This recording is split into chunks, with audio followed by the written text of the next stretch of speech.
eyo kagamba nti ow'ekibanja takwatibwako. Ng'asinziira mu lukiiko olukubiddwa e Naamala mu disitulikiti y'Empigi, minisita w'ebyettaka Sam Mayanja wasinzidde n'azza abatuuze abali eyo mu Lukaaga ku ttaka n'ebibanja byabwe kwe baali basengulwa Moses Ahmed Kazibwe. Abantu bano abagamba nti bafuna acres 10 nga tebakyasobola kuzaasingana kuzikolera mu mirembe.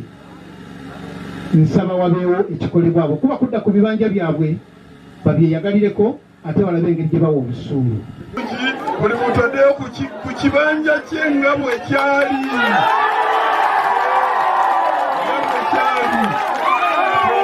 Kino kiddiridde abatuuze ku byalo bibiri okuli Naamala ne Bunjako mu ggombolola y'e Buwama mu disitulikiti y'Empigi okulumiriza Kazibwe okubagoba ku ttaka ng'abajuliza nga bw'ali omukozi mu maka g'obwa pulezidenti era nga minisita Mire Babalanda alina akakwate ku ttaka lino. Beegayiridde nnyo State House abavaayo nga bakozesa erinnya lyayo kyetaagisa enkola ekyuke mu ngeri y'enjawulo. Ye minisita w'ensonga z'obwa pulezidenti Mire Babalanda bino byonna abyegaanye era n'ategeeza nga Kazibwe bw'ateekeddwa okukwatibwa olw'okuwaayiriza n'okukozesa olukujjukujju okweza ettaka ly'abatuuze.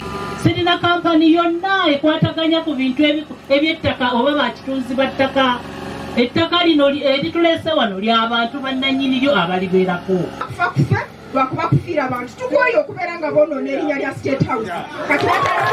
Ettaka lino eriweza yiika 307 abatuuze balumiriza Kazibwe okubaleetera abakuumi ba kampuni y'obwannannyini okubatiisatiisa n'emmundu ne babasengula. Tokkirizibwa kumalako bantu miki bino bye mwaŋŋamba mu Kazibwe ajja n'akabundu nze nabagamba nti nze nayita mu masasi agalinga enkuba akakabundu ke Kazibwe nze mwewunya n'okukalaga. Nti era ne mu mwaka gwa 2017 Kazibwe yeyambisako ne poliisi okugobaganya abatuuze.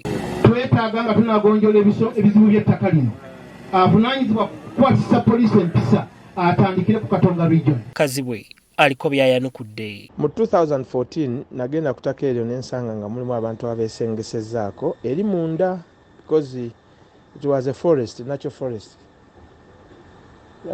N'ensanga beesenzezzaako munda. In fact, by that time balinga abantu 7 naye they kept on increasing nga bazimbyeko obuyumba bw'obusisira nga bokyamu n'amanda nakinaki. So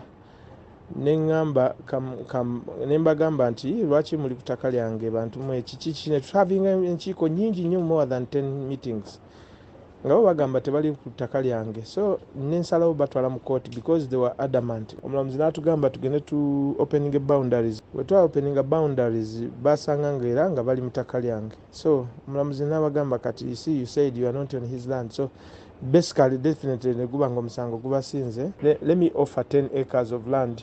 Nenzibawa ettaka eka 10 nembawa ne title.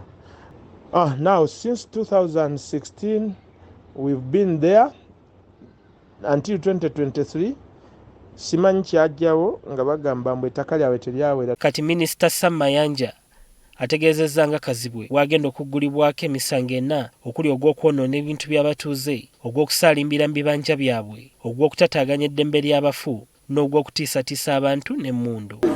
Kazibwe akwatibwe avunaanibwe emisango gino. Abantu babiri Kazibwe ne Julius.